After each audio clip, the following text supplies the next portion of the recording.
às 4 para a gente começar certinho. Então, me ouve bem, me vê bem, tá tudo tranquilo aí, também te Sim, ouço bem, é. beleza. Então, acho que a gente já pode fazer nossos primeiros passos, né? Então, boa tarde a todas e todos. Hoje a gente está aqui para fazer mais uma sessão, né, do Cinema em Movimento, nesse modelo de live. Como eu venho postando, né, colocando nas redes sociais, as sessões presenciais aqui no Maranhão, elas já encerraram. A gente encerrou no mês passado lá na cidade de Pinheiro, né, na UFMA de lá. E aí a gente está nessa etapa que são as virtuais, né, já que o evento, né, a proposta é que ele tem esse modelo híbrido para que a gente consiga alcançar o máximo de público possível, né? Como eu tinha comentado também, né, mas até reforçando, no sistema de lives a gente vai fazer, a gente tem essa é a nossa segunda live, a gente vai ter mais 3 lives, né? Nesse modelo das lives a gente vai ter continuidade desses filmes que já foram apresentados, só que um deles, que é o Van Gogh Laconan, ele não, a gente não conseguiu a possibilidade de fazer ele como live, né? Porque quando a gente está no processo de live, a gente deixa alguns links dos filmes disponíveis, né? Então, até para a galera poder acessar, né, antes de participar do debate. Isso não é uma regra, não é obrigatório, mas é uma possibilidade, né? A gente deixa esse link lá no site da MPC, aí tem uma senha para a gente ter um controle, né? E aí esses filmes eles ficam disponíveis para quem acompanha a rede social do agente, né? De cada estado, no caso. Então a gente vai discutir hoje o Rio Negro, que é um dos documentários que está disponível na mostra. É um documentário de 2023. Ele é produzido pela Quiprocó Filmes, uma produtora lá do Rio de Janeiro. Ele é encabeçado, né, essa produtora ela é encabeçada pelo Gabriel Barbosa e pelo Fernando Souza, que também são os diretores do Rio Negro, né, que é esse documentário que a gente vai discutir hoje. Aqui Procó Filmes, eles têm essa pegada de filmes que são mais voltados para questões tanto da história quanto da sociologia, né? Eu particularmente gosto bastante desse tipo de possibilidade, porque acho que para a gente, né, que tenta trabalhar algumas questões dentro de sala de aula, né, que às vezes podem se tornar um pouco maçantes, ainda mais para uma juventude cada vez mais frenética e mais consumidora de conteúdos online, é uma possibilidade interessante, né? E aí uma coisa que a gente vem discutindo muito lá na pós-graduação da história, é como que hoje em dia, né, tem essa possibilidade dos historiadores, na verdade é uma coisa antiga, mas parece que chegou mais e mais forte para a gente a partir do momento que a gente começa a tentar didatizar formas de ensino de história. Então, o audiovisual hoje em dia ele é uma grande possibilidade, né? Não que não tenha sido antes, mas que parece que a cada vez que passa o tempo ele fica mais e mais importante nesse aspecto. Então, eu queria apresentar aqui o nosso convidado, o André Araújo de Menezes, que aceitou aí participar da live hoje. O André ele é historiador pela Universidade Estadual do Maranhão. Atualmente ele está no mestrado, né, do programa de pós-graduação em História da mesma universidade, a UEMA, o PPG-RIST. O André ele foi bolsista de iniciação científica pela FAPEMA, né, que é a nossa fundação maranhense de fomento à pesquisa, de amparo. Ele também faz parte do Núcleo de Estudos Culturais da Universidade Estadual do Maranhão. Vou citar também que ele é orientando do professor Fábio Monteiro, né? Porque, assim, uma das questões que, quando veio essa proposta de a gente aplicar o projeto no território maranhense, foi de aproveitar os nossos pesquisadores, né? Por que não? A gente tem pessoas aqui no Maranhão, ainda mais dentro do núcleo de história, né, dentro do curso de história, que produzem e fazem pesquisas interessantes, né, extremamente relevantes já há um tempo, sobre esse tipo de temática, né? E aí, por que não aproveitar as pessoas que estão ali, né, que fazem parte do nosso território e que tem também essa forte conexão com a contextualização? Porque, assim, se a gente parar para pensar, o filme, o Rio Negro, ele tem um recorte territorial, certo? Ele está falando ali de uma determinada circunscrição territorial, mas a gente também pode fazer os contextos e trazer isso para pensar o Maranhão, né? Então, essa também é uma das propostas. Então, assim, por mais que a gente tivesse contato com pessoas também, os próprios diretores do filme, pessoas que participaram na elaboração do filme, eu, como questão política mesmo, acho interessante pensar e trazer esse debate para os pesquisadores locais e aí a gente ir tendo essa contextualização para que a coisa fique mais faça mais sentido, né, para a gente. E aí como esse projeto é um projeto nacional, cada agente ele vai fazendo da forma que acha mais interessante. Eu pensei dessa maneira. Por isso que eu estou fazendo essa contextualização, né, para dizer que esse filme, o Rio Negro, ele foi debatido, né, a primeira sessão dele foi com o professor Fábio, né, e aí também contou com a participação da Thaís Barbosa, que é a orientadora dele também, acho que tu deve conhecer, né, a Thaís. E aí uma outra sessão dele que a gente teve na escola de cinema foi com a Mariana Souza, que ela já foi orientando a dele, mas ela também tem pesquisas voltadas para a questão dos sambas enredo, né, da presença do carnaval na nossa formação cultural brasileira. E aí hoje, para encerrar as discussões sobre esse filme, a gente vai ouvir um pouco, né, trocar essa ideia com o André Araújo de Menezes, que também é um grande pesquisador da área e está aí em processo de formação, já tem uma pesquisa bem potente em andamento, né, e faz parte aí dessa presença local que faz os estudos voltados para a questão de samba enredo, a questão do carnaval, tanto pensando no Rio de Janeiro, mas também pensando no contexto do território maranhense.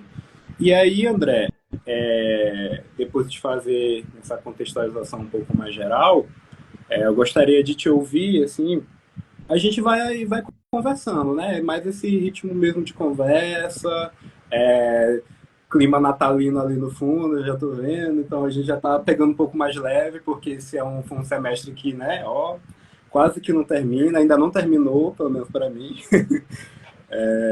Então, gostaria de te ouvir. Vou te jogar uma pergunta inicial, assim, nesse sentido de uma abordagem mais geral, né? Como que a gente poderia iniciar pensando o que é esse filme, quais que são as temáticas relevantes ali. Você, enquanto historiador em formação, enquanto professor, né? Enquanto pesquisador de uma área tão importante para a gente, né, que está tendo cada vez mais relevância e mais visibilidade, como é que você teceu a sua relação com esse filme, né, enquanto você assistia, conectando com certeza com as suas leituras, a sua experiência de sala de aula. E aí eu queria para a gente começar mais ou menos nesse ritmo, nesse tom. Vou passar a palavra para ti, tá? Tá? Boa tarde a todos. Escutando certinho, né? Tô ouvindo certinho. Ótimo.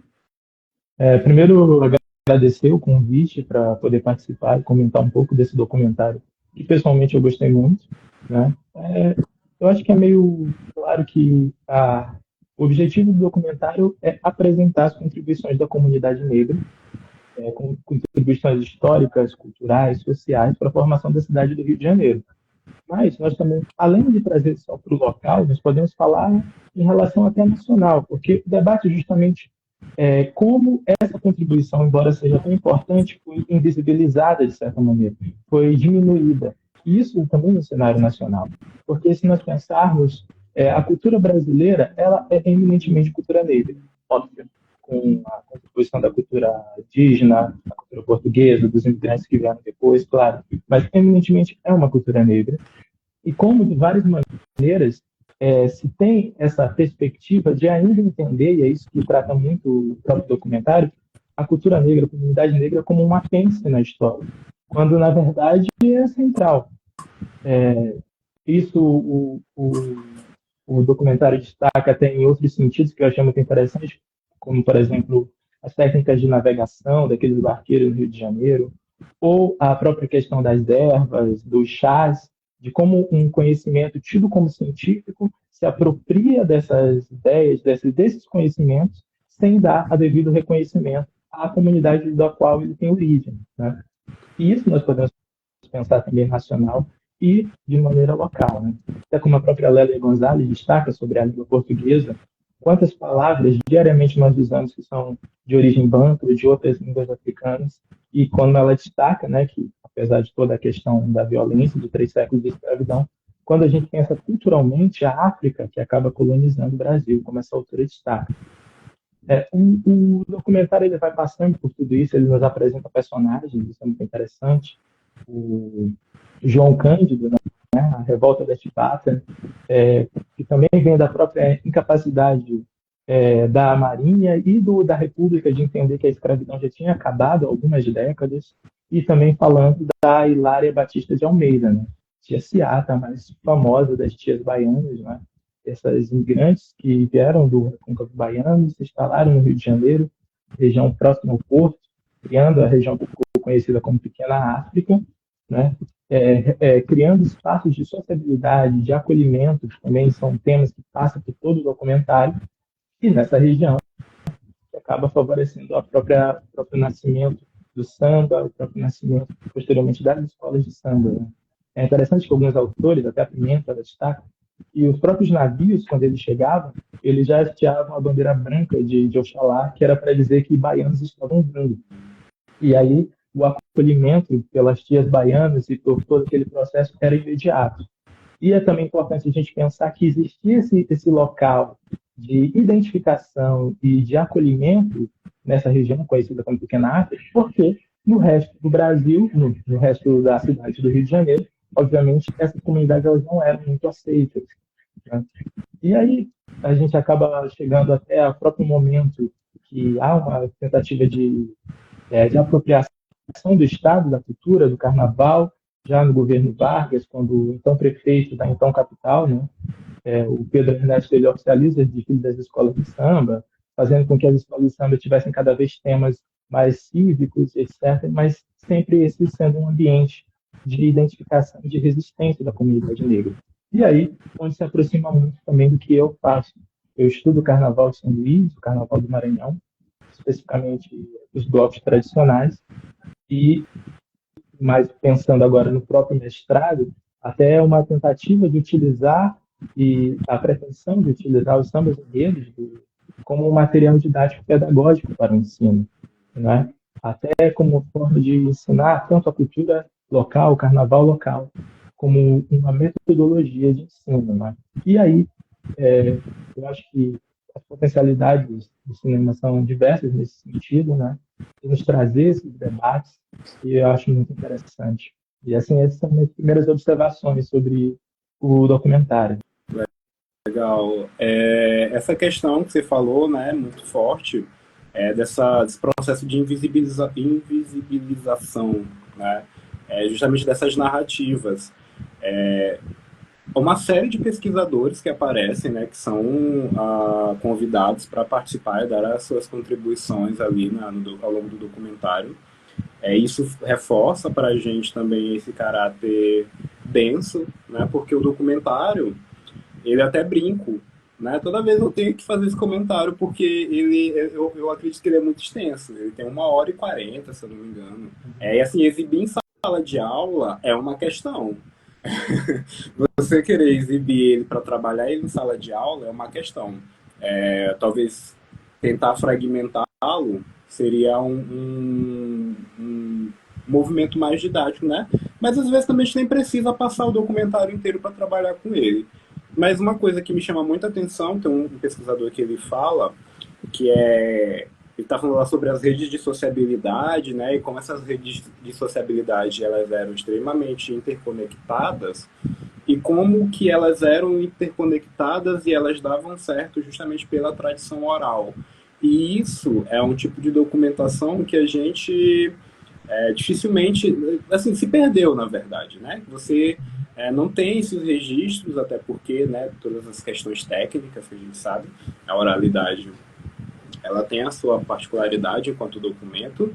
Então, assim, isso também contribui para essa invisibilidade, né? Mas eu acho que mais do que isso, essa invisibilidade ela se dá também muito pela questão do racismo estrutural, né? Quando você pensa que toda uma rede de sociabilidade, toda uma rede de valores que é interconectada, de certa forma coerente, está ali trabalhando em prol de alguma coisa, em prol de alguma identidade, ela é constantemente negligenciada, escanteada.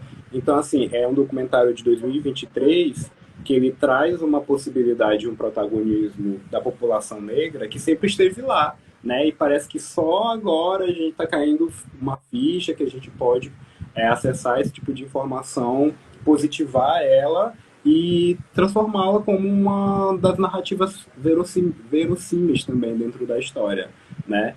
Então, assim, eu queria que tu comentasse um pouco mais sobre essa questão dessa relação de invisibilidade, as possibilidades da pesquisa atualmente, né, desse tipo de fonte que a gente pode investigar e trazer, né, repensar essas formas de participação, de inserção das populações negras dentro tanto da nossa formação identitária, cultural, nacional, local, porque eu acho que está tudo muito conectado. Sim, sim. Esse é um ponto importante que também me chamou a atenção, e o próprio Luiz Antônio Simas, que fala no documentário, né, quando ele vai tratar sobre digamos que, a conceitualização rasa que a gente faz do sincretismo religioso, né? E aí ele até cita que eu, pesquisador, eu vou até lá dizer para esse senhor que faz parte das religiões de matriz africana e explicar que São Jorge não é algum, né? E que isso soaria um pouco ridículo, é óbvio que ele sabe disso. E isso é um pouco do que, às vezes, nós, falando da academia como geral, pesquisadores, nós também fazemos. Nós, quase como iluministas, vemos que temos que trazer o conhecimento, a luz, àquilo que nós estamos pesquisando, quando, na verdade, é o contrário. Então, trazer esses conhecimentos para a academia, trazer esses conhecimentos até para a sala de aula, parte também de um reconhecimento de que essas comunidades elas produzem seu conhecimento, elas sabem do que elas estão falando. E também, outra questão que eu acho importante ao trazermos essas questões, eu que trabalho com carnaval, com sambas enredos, com a cultura local, é também não cairmos num debate que faz parte do documentário, ele não se estende tanto, mas faz parte de todo um contexto, tanto da era Vargas quanto da ditadura militar, que é da apropriação. Quando a gente destaca que o samba, que a capoeira, ou que a culinária, que a feijoada, são cultura brasileira, mas como até o Peter Fry diz, né, feijoada no Brasil não é soul food, a gente não pode cair nessa armadilha de generalizar para destituir do seu local de origem. Todas essas manifestações, o samba, samba, a capoeira, ou pensando no nosso estado, o tambor de crioula, o bumba meu boi, são manifestações eminentemente da comunidade negra e são cultura brasileira e são cultura do Maranhão, porque a cultura brasileira, em grande parte, é cultura negra e a cultura do Maranhão, em grande parte, é cultura negra. E isso é importante também, pois quando a gente fala e generaliza essas manifestações, a gente também acaba caindo nessa armadilha de não valorizar o local de onde ela vem. E, sim, elas são a nossa identidade, mas elas também são a identidade negra, porque a nossa identidade é formada em grande parte pela cultura negra. Massa, perfeito. Eu ainda aproveitando um pouco sobre essa questão da invisibilização, né? Uma coisa que o documentário ele mostra pra gente é que assim, e aí isso também tem muito a ver com a própria trajetória da história do Brasil, se a gente for pensar. Ele trata ali basicamente de 2 séculos. Eu percebo que ele se limita muito, ele vai até o golpe, né? Ele comenta um pouco sobre o golpe, mas a linha temporal dele é sempre 19 até o golpe, né? Até aqui um pouquinho do que gestou o golpe. Ele não se aprofunda tão especificamente na questão do regime militar, né? Por mais que, óbvio, a gente pode fazer esses comentários aqui, que é uma questão muito interessante, inclusive já pontuando um pouco da pesquisa da Mariana, né, que ela trata, o recorte dela é mais esse período, né, de como os sambas enredos, eles aparecem, né, no período da ditadura, o que eles estão falando, qual que é as intencionalidades, mas, assim, uma questão que ele coloca muito é sobre essa mudança da capital, né? Então, assim, parece que ali o Rio de Janeiro estava vivendo um momento de uma ebulição cultural e identitária muito forte, uma presença dessa identidade de forma, querendo ou não, consciente dessa população negra, que até parece como mestiça, né? É, e como essa transição, essa quebra, essa mudança, essa reconstrução de uma capital voltando para Brasília, né, se direcionando para Brasília, e isso também sendo uma estratégia muito pensada, tanto que tem até o livro lá que ele comenta, né, eu não lembro qual que é não sei se ele é arquiteto, se ele é engenheiro, o cara que escreveu o livro sobre qual que seria a capital ideal, que seria essa capital afastada do povo, né? Ou seja, uma capital que ela não é de fato democrática, ela não assume de fato valores republicanos e que ela demonstra muito, na verdade, uma perspectiva aristocrática, né, de um governo ali que ele é entre poucos, ele é entre esses burocratas, entre esses técnicos, né? E aí a gente percebe que ali tem um certo rompimento, né? Então esse esvaziamento e a transformação da capital em um outro lugar, ele também não é à toa, ele também tem a ver com esse processo de silenciamento e de desconstrução de algo que estava ali tentando se reerguer e talvez tomar um protagonismo ainda mais forte, né? Eu queria que falasse um pouquinho se isso chamou tua atenção no filme. Sim, sim, eu acho que eu conecto isso a todo um debate que ele tem no começo do documentário, mas também se estende no seu desenvolvimento, que é sobre a demofobia, né? Esse medo do povo, esse medo da população. Isso é muito interessante, porque quando você vai para os relatos de viajantes que vieram ao Brasil no século XIX, fica muito claro que eles tinham um medo do Brasil. E aí entra também um debate que até perpassa, que é o haitianismo. Eles viam o Brasil é um país eminentemente negro, mestiço, de brancos pobres, porque os portugueses que vieram para cá, em sua grande maioria, vieram de condições precárias, fugindo de perseguições, etc., com uma pequena elite. Então, em algum momento vai dar ruim, em algum momento o Brasil era uma panela de pressão e que eles já diziam que seria o próximo Haiti, da Revolução Haitiana, no final do século XIX, começo do século XX. Quando a gente vai para o começo do século XX, todo o contexto da intentona comunista de 35, o Estado Novo de Vargas, o Plano Collor, tudo isso está justificado, de certa maneira, na mesma justificativa. É uma população eminentemente negra, descendente de escravizado, mestiça, de brancos pobres, e toda essa comunidade, uma hora, ela vai se revoltar e a gente agora vai ser a nova União Soviética, das revoluções soviéticas do começo do século XX. Quando a gente vai para o golpe militar, a justificativa é o medo de que, pelos mesmos motivos, por essa mesma demofobia, esse mesmo medo dessa população, a gente se tornaria a próxima Cuba da Revolução Cubana de 59. E não é assustador que, nos últimos anos, a gente conviveu com o discurso de que o Brasil seria a próxima Venezuela, enfim. Então, sempre esteve presente esse medo das elites do povo, da população, e dos riscos que era para eles estar em uma sociedade onde eles claramente são a minoria. E mesmo assim, e não querendo desvalorizar lutas seculares, o Brasil, por exemplo, existem estudos que mostram a participação das mulheres, a participação do povo na independência e na República, desconstruindo a ideia de que o povo assistiu sem entender o que estava acontecendo. Existiram as ondas abolicionistas que levaram até o 1888. Existiu o MNU, o Movimento Negro, no 80, que levou até a Constituição Cidadã. Existiram guerrilhas no Brasil, existiu luta armada, canudos. Sim, mas ao nível que essas elites temiam, a panela ela nunca entrou em evolução. E talvez isso seja justamente porque elas conseguiram até agora, dentro dos seus discursos, dentro dessa invisibilização, nos dividir, fazer com que, por exemplo, a luta do negro, a luta do indígena, a luta do sindicalista, não fosse a luta de todos nós, fossemos não fosse simplesmente a luta do oprimido, a luta de todos.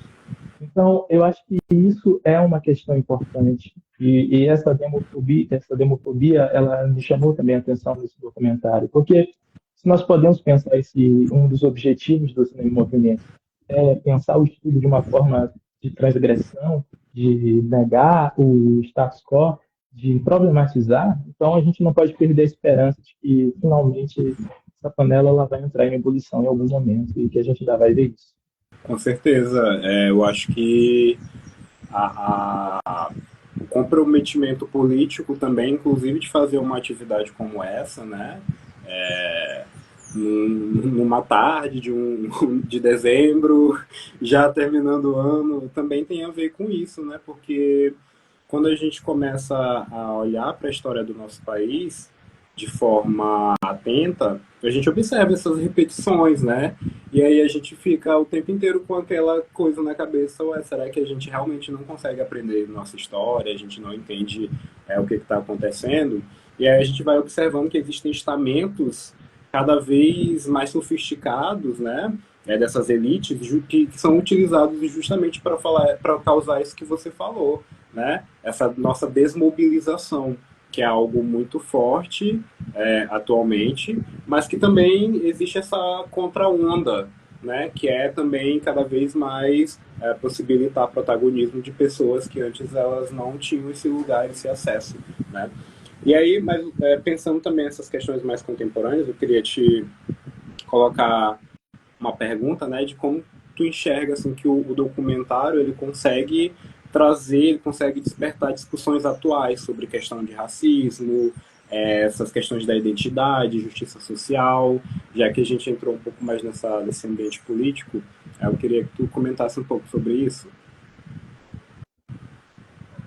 Sim, eu acho que, indiscutivelmente, se a gente tenta demonstrar a importância da contribuição da comunidade negra para a formação da nossa cultura nacional, regional, ou como o documentário trata sobre a cidade do Rio de Janeiro. E todos os processos, todos os discursos que tentam invisibilizar essa contribuição, obviamente a gente acaba caindo no racismo estrutural da nossa sociedade. E eu acho que esse é entre vários, um ótimo gancho que o documentário nos dá para tratar sobre isso tudo, para explicar por que a necessidade dessa invisibilização, de esconder, de ocultar toda essa contribuição, e que acaba levando até, porque existem até hoje certos discursos, certas construções de identidade não razoáveis, como discursos racistas, fascistas, que estão tão presentes na nossa sociedade atual. Eu acho que, nesse sentido, dão ótimos ganchos esse documentário para ser tratado em sala de aula, obviamente. Aqui a gente não está entrando numa problemática muito de como seria passar esse filme, o recorte, enfim, mas são temas que são muito importantes e que são muito atuais para a educação, que nós poderíamos relacionar com muito do que nós vivenciamos nesses últimos tempos, até no último governo também, tanto, tantas questões. Hoje, o próprio Vinícius Júnior acabou de ser eleito, né, o D10. Existem várias situações que nós podemos relacionar com o nosso contexto atual, pensando até de forma didática. Sim. E eu acho que o filme ele também ele tanto na narrativa, né, na temática que ele traz, quanto também na parte cinematográfica ele deixa isso bem evidente, né? Então assim, a gente observa que ele é um filme que ele está aí para tratar justamente dessas questões. Então, ele mostra os mecanismos do racismo estrutural, ele coloca isso como uma grande contradição e uma forma utilizada por uma elite branca, né, por uma branquitude. Ele vai historicizando isso, né, vai dilatando isso para a gente de forma muito didática, eu acho bem interessante. E também eu percebo que ele coloca muito em evidência ali os pesquisadores, né, óbvio, de uma forma muito delicada, porque se a gente pensar ali, por exemplo, a gente tem uma professora da UF, né, que ela é colocada como se fosse num trono, mas esse trono ele não é um trono europeu, ele não é um trono com elementos identitários que levam a gente para uma cultura branca. Não, ele está lá, as cores é uma cor mais amarelada, os itens que eles são utilizados lá, que eles são dispostos, que é uma coisa que a gente chama no cinema de mise-en-scène, né, que é a composição da cena. Eles estão ali para evidenciar essa cultura preta, afrodiaspórica, né, justamente para causar também essa identificação com esse público, né, porque, querendo ou não, esse é um filme que ele tem essa preocupação estética também, né, de ter esse alcance, essa aproximação. E aí isso é uma questão que me chama sempre muito a atenção quando eu assisto esse filme. E aí eu queria te perguntar também, assim, dentro desses grandes momentos do filme, porque eu acho que são vários, a gente pontuar, é até difícil escolher um, mas eu queria que tu falasse de algum que te chamou mais atenção, ou alguma fala, ou algum tema em específico. Realmente é até difícil, né? Eu já passei por alguns, né? A própria fala do Simas sobre a questão do nosso próprio comportamento como pesquisador, que pesquisa cultura, manifestações, enfim. Eu achei muito interessante logo no começo, quando ele destaca até o próprio relato dos viajantes que chegavam naquela cidade do Rio de Janeiro e que percebiam que, na verdade, é uma cidade eminentemente negra, que até caracterizavam como um quilombo urbano. Isso é muito impressionante, porque, obviamente, nós não estamos no Rio de Janeiro, mas talvez até hoje um pouco da nossa imagem do Rio não seja essa, né? O que é curioso. O que é curioso até na nossa própria cidade. Maranhão, o estado do reggae, por exemplo, talvez para algumas pessoas também a percepção de que a cultura negra ela é fundamental dentro do nosso estado não seja tão aparente dessa maneira. Vários momentos nesse sentido me chamaram a atenção, a próprio todo o debate sobre a demofobia que nós já tratamos, mas eu acho que eu ficaria com isso. Certo.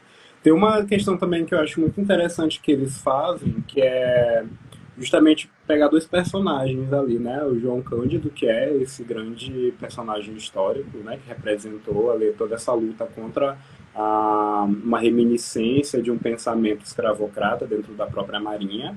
E a figura da Baiana, que ali eu percebo muito ela, talvez uma personagem que não é fictícia, porque a carta que ela lê, ela é um documento, né? Tanto que lá nos créditos eles citam, né, a Aninha, mas também ela tem uma aproximação imagética com, acho que a própria Tia Ciata, né? E aí eu queria que você comentasse um pouco mais, já levando para a tua pesquisa, assim. Aí eu queria que tu trouxesse um pouco do que tu vem desenvolvendo enquanto tua pesquisa de mestrado e as coisas que tu já vem relatando, já vem estudando, para a gente ter um pouco mais essa conexão com o nosso território, né? Com o Maranhão em si e as contribuições nacionais e locais. Sim, sim, o filme trata muito da figura de Seattle, que, como eu falei, é a mais conhecida entre os tios baianos, embora houvesse outros. Toda essa relação, esse espaço de identificação, de comunidade, não é? É muito importante, até por isso todas as escolas de samba lá têm a aula das baianas, em homenagem aos tios baianos, não é? Para ser considerado uma escola de samba. Pensando essa questão da identificação no nosso estado, é interessante. Eu, por exemplo, na minha graduação, eu estudei o carnaval de forma mais ampla, né? Algumas das nossas manifestações. E é interessante como as coisas do nosso estado eles se misturam, por exemplo. O tambor de crioulo, que é uma manifestação eminentemente negra, de origem do período da escravidão, ele também é uma manifestação do carnaval. O nosso estado ele tem uma característica muito interessante, que são brincadeiras lúdico-religiosas. O tambor de crioula, o bumba meu boi, entre algumas outras, elas têm caráter lúdico-religioso. É também diversão, mas tem caráter religioso. E o tambor de crioula é interessante porque o tambor de crioula ele faz parte do carnaval, em específico da própria Casinha da Roça, que é uma característica também, uma manifestação existente no nosso estado. E eu acho muito interessante pensar que quando esses grupos de tambor de crioula eles vão se apresentar no carnaval, eles não exibem figuras dos santos, em especial Santo Antônio, né, que é o santo da manifestação, justamente por o carnaval ser um evento, uma festa de caráter mundano e não religiosa. Pensando um pouco mais no mestrado, ao tratar sobre os blocos tradicionais, também é interessante, porque eles têm uma construção de uma história um pouco diferente. Os blocos, eles ligaram a sua história a um grupo, digamos que mais de elite, que viveria ali na primeira metade do século XX, no centro de São Luís, mas que acaba se transformando uma brincadeira eminentemente das periferias. E hoje em dia, os tradicionais, eles quase todos são de bairros periféricos e têm nos seus brincantes sempre manifestantes dessas comunidades, desse senso de coletividade, e que também é interessante, porque muitos dos blocos eles também assumem essa identidade, ou nos seus nomes, ou em sambas enredos que falam sobre a cultura negra, que falam sobre a identificação, embora tenha essa questão na sua, digamos que, origem, que não seria nessa relação. E assim, falando um pouco mais do mestrado, esse é um pouco do meu objetivo, né? Tratar um pouco da cultura do nosso estado, do carnaval, mas usar os sambas enredos também para falar de forma mais ampla de outras manifestações, da cultura no geral, da história local, dos sambas que, por exemplo, falem de eventos da nossa história, e pensar tudo isso como material didático e agora em forma de jogo, né? Que é uma mudança, mas estamos aí. Legal, eu acho muito interessante. Inclusive, assim, no primeiro semestre eu fiz uma disciplina com o professor Fábio. A gente até ganhou o livro dele, que é a dissertação de mestrado. Ainda não consegui ler porque eu ainda não tive tempo, mas lerei. É uma das minhas leituras de férias, que eu quero muito ver. Que, assim, atualmente existe uma certa questão entre a origem desses blocos tradicionais, né? Que no começo eles eram mesmo mais elitizados e hoje eles buscam uma outra identidade, até porque eles acabaram sendo passaram por esse processo, né? E hoje eles são de origem de bairros periféricos. E eu queria que tu comentasse um pouco mais sobre isso, assim, se é uma questão que está dentro da tua pesquisa, se é um horizonte de investigação, se é também, porque assim, pelo que o Fábio falou, se torna até uma coisa que eles tentam invisibilizar. Eles não é uma identidade que eles querem aceitar. Então a galera de bloco tradicional quer desde a origem estar conectada com os seus territórios periféricos, né? E aí isso causa um questionamento, isso é uma dúvida que eu carrego, assim, que eu fico refletindo sobre, né? Eu queria que tu comentasse um pouco. É, por exemplo, eu acho que até faz sentido, porque a maioria dos blocos que existem até hoje, eles são no máximo da década de 70, né? E década de 70 já eram todos de bairros periféricos. Essa discussão sobre a origem dessa primeira metade do século XX, ela não faz parte da minha pesquisa de mestrado, porque o meu reporte é outro, né? Mas fez parte da minha monografia. Eu estudei muito sobre todas as discussões em volta de qual seria a origem dessa manifestação, os debates em cima disso, né? Tentar encontrar fontes nos jornais, pesquisar um século de jornais não foi fácil, mas o que eu posso dizer é que, desde o início, esses blocos que surgem no centro da cidade eram familiares, de famílias que reuniam seus parentes para brincar. E aí eu nem estou entrando exatamente no mérito de quais deles poderiam ou não poderiam ser considerados blocos tradicionais, que aí é outro debate que também gera muita discussão. Mas, pensando isso, é uma região, na época, considerada uma região um pouco mais elitizada, mas como próprios relatos já demonstravam, de algumas das entrevistas de figuras importantes dentro da nossa cultura, dos meios de administração do cultural, falam, eram famílias e que convidavam pessoas. Então, por exemplo, um dono de um bloco era de uma casa, de uma família importante do centro, mas os seus participantes iam além da sua família, iam para convidados, não para pessoas periféricas. Né?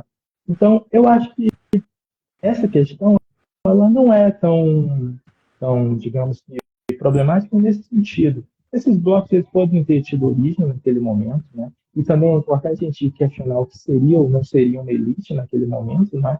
Mas o que a gente entende hoje como os blocos tradicionais, que são muito mais caracterizados desde a década de 70 para cá, eles são eminentemente periféricos, eles são eminentemente de pessoas humildes e uma forma também de identificação dessas comunidades. Massa. É interessante pensar também, porque assim, duas coisas. Eu não sei se dentro das tuas pesquisas, dentro dos teus estudos, tu te interessa ou tu faz uso de história comparada, né? Isso é um ponto. Outro é pensar que assim, a gente está falando, a gente começou a falar um pouco sobre o Maranhão e essas especificidades dos blocos tradicionais, de como ele tem uma origem, né, querendo ou não, dessas famílias, né, que estavam ali pertencentes a essa determinada elite, e que o documentário ele também coloca isso, né, que o início, inclusive, do carnaval lá no Rio de Janeiro, ele também tinha essa especificidade. Depois que ele foi assumindo essa identidade, hoje em dia é a festa popular de identidade mais marcante nacional, né, que é reconhecida também internacionalmente. E outra questão também que eu fiquei pensando é porque a gente tem um bairro, né, que é a Madre Deus, que é muito forte, essa questão do carnaval lá. E até hoje você, quando você vai nesse período de carnaval lá, né, naquele bairro, você observa que tem casas, né, e algumas casas delas, dessas inclusive, tem uma questão ali um pouco colonial, tem uma arquitetura um pouco colonial, onde você vê as famílias ali brincando, se divertindo, circunscritas no seu espaço, e isso mostra pra gente ali um determinado comportamento que se mantém, né? E convive com as outras transformações, obviamente, muito mais marcadas hoje, que é sobre esse carnaval de grande multidão, né? Que foi apropriado pelo Estado como forma de gerir e de fornecer renda, né? E trabalho, são os discursos que existem.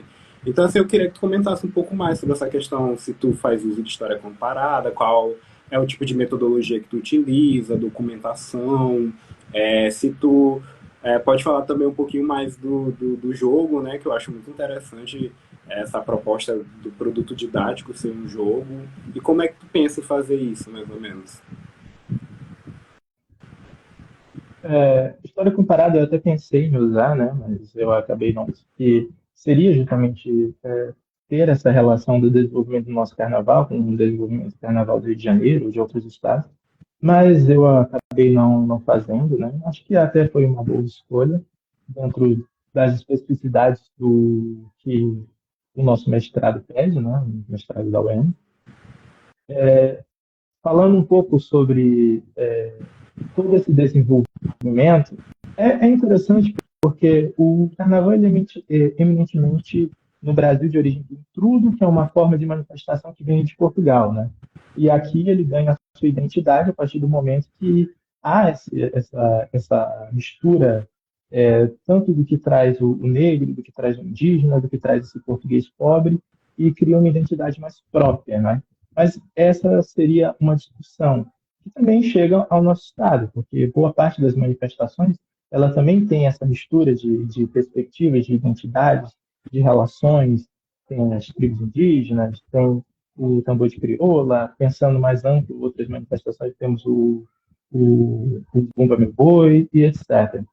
Nesse sentido, eu falando um pouco mais sobre a pesquisa e o jogo, né? Como boa parte eu acabei mudando, né, o meu produto no começo do mestrado, nesse primeiro ano de mestrado, né? E primeiro era para ser um e-book interativo e agora acabou se transformando em um jogo. Eu acho que é uma forma muito interessante.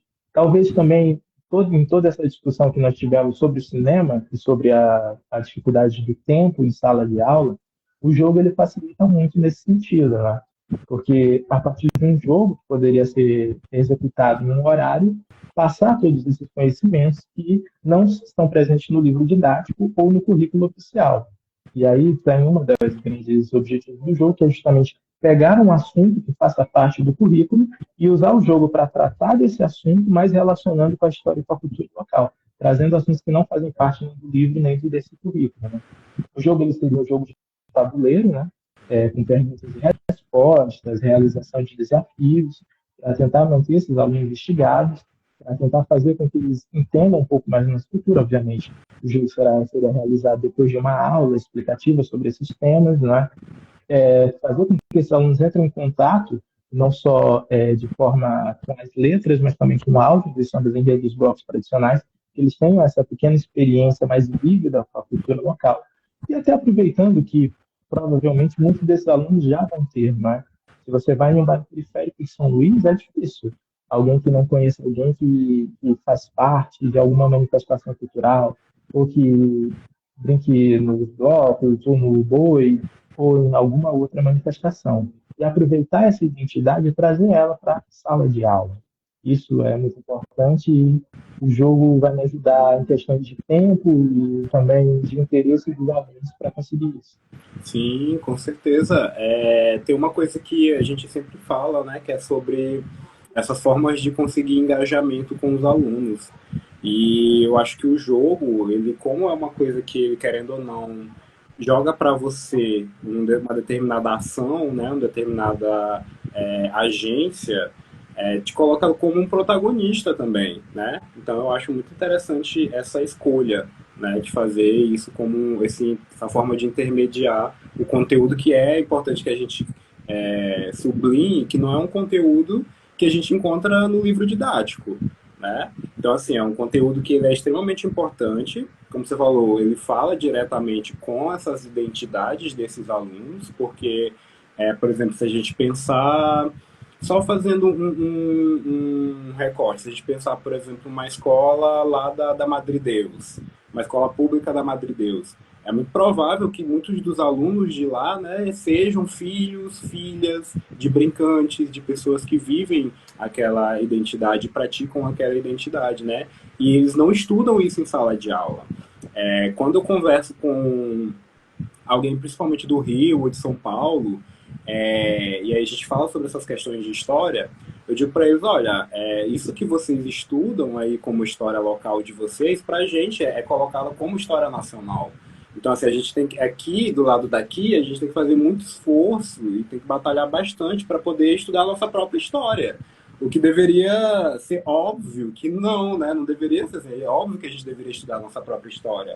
A história nacional, ela deveria estar aí conectada com essas nossas participações, mas até hoje a gente observa que no ensino de história existe essa problemática, né? E aí, levando um pouco mais para esse debate do livro, né, desses conteúdos de sala de aula, eu queria que tu falasse um pouco, comentasse um pouco, né, sobre a importância de levar esse tipo de conteúdo, de pensar isso como uma prática, querendo ou não, política, né, também, de pensar esses temas e levar esse tipo de tema para dentro da sala de aula e qual que é a importância disso. Né?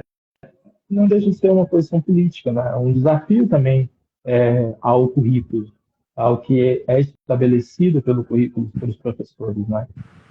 Obviamente, tem os ganhos de que você consiga ter o interesse dos alunos, apresentar essa cultura para também os alunos que não fazem parte dela, que não a reconhecem, que não vê sua importância. E isso é muito importante nesse sentido. Você poder trazer esses conhecimentos para dentro da sala de aula, que tanto para as salas que provavelmente já detêm esse conhecimento, só que não veem ele representado, quanto para aquelas que não têm também, que não têm esse conhecimento, que não entendem a importância. Por exemplo, em todo o nosso debate sobre o carnaval, como ele tem sido desenvolvido nos últimos tempos, e aqui eu não quero nem entrar em uma criminalização, nem nada do tipo, porque não foi nem o meu objetivo ou o meu perfil.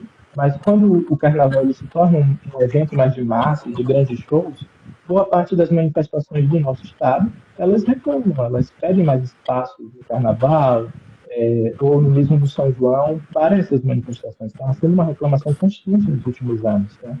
E a maioria das pessoas não vê essa importância porque também não se sente identificada, não entende que essas manifestações, de alguma maneira, dizem sobre o nosso Estado ou sobre a sua própria identidade. Isso também é uma coisa importante.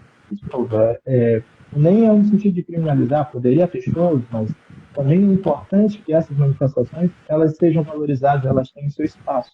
E se as pessoas elas tivessem essa noção, elas dessem essa importância, elas tivessem sido ensinadas a respeitar e a conhecer essas manifestações, provavelmente, digamos que esses meios culturais, os nossos manifestações, eles teriam mais o apoio da sociedade.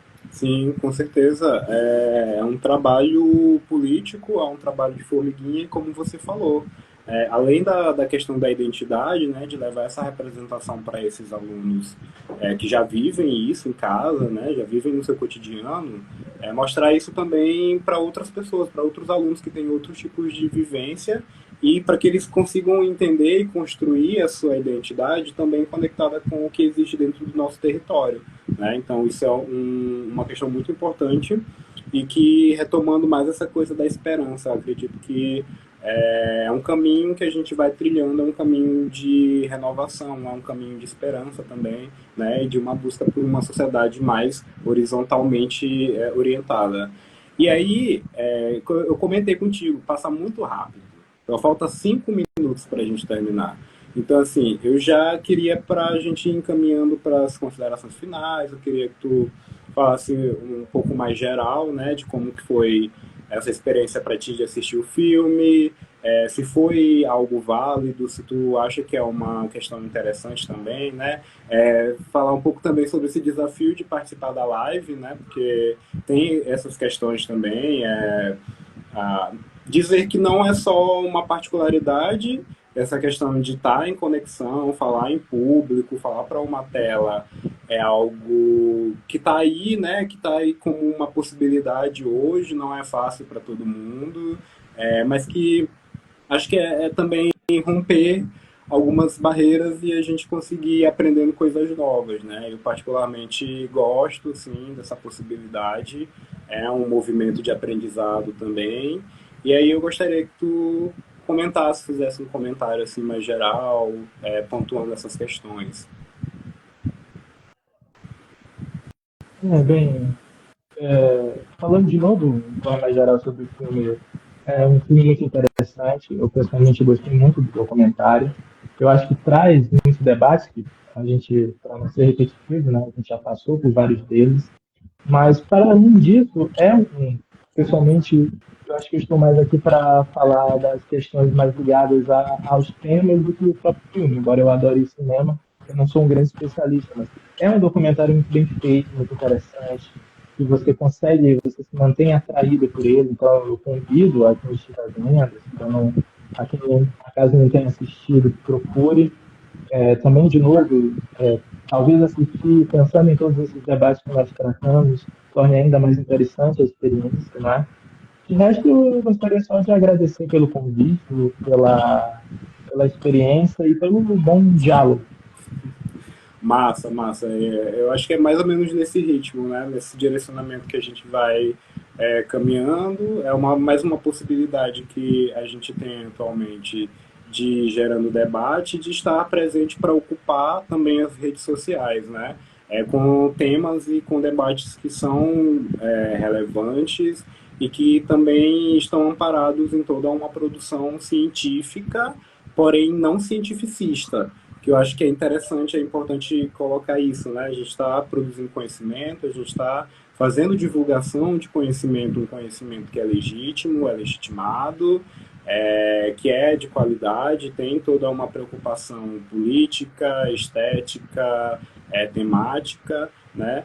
E aí, colocar também que essa live ela vai ficar salva no perfil.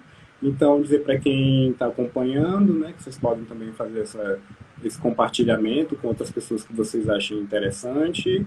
Gostaria de agradecer demais ao André. André, você é um cara incrível. Nossa, assim, quando eu estava já no processo de implementação do projeto, foram 3 pessoas que vieram logo na minha cabeça: a Thaís, a Mariana e você. Eu pensei assim, cara, eu preciso tentar articular essa galera aqui para fazer parte do projeto como debatedor, como comentadores, porque são pessoas que estão ali conectadas com alguém que eu admiro, particularmente eu admiro bastante, né? É uma pessoa muito importante na minha trajetória, que é o professor Fábio, né? Que é essa referência para gente. E gostaria de agradecer demais a tua participação, a tua presença e a tua disponibilidade de estar aqui com a gente hoje. Acho que é isso. E aí, assim, Obrigado. eu vou esperar mais um minutinho aqui para dar a hora certinho, porque ainda tem essa questão, né? A live ela precisa ser 1 hora, bem batida, a gente chega às 16h54, 1 minuto para a gente fechar. E no mais é isso. Então gostaria de agradecer a todas também e todos que estiveram presentes. E é isso, galera. Anunciar que amanhã, às 10 horas da manhã, também a gente vai ter outra live com o filme Para Onde Voam as Feiticeiras. Inclusive, André está super convidado aí a participar desse debate. A gente vai trazer o professor Carlos Wellington, que ele é pesquisador, sexólogo, bibliotecário, estudante das questões de gênero e sexualidade lá da UFMA. Ele é professor também da pós-graduação de políticas públicas. E aí a gente vai fazer esse debate amanhã. E na quinta-feira tem um outro filme também que a gente vai discutir, que é o Vozes Negras, que vai ser, inclusive, protagonizado pela Ingrid, né, que é lá da PPG-IST, que ela também tem pesquisas nessa área. Então, no mais é isso, eu já vou encerrando, que deu o nosso horário. Agradecer a todas e todos, e mais uma vez, valeu, André. Obrigadão.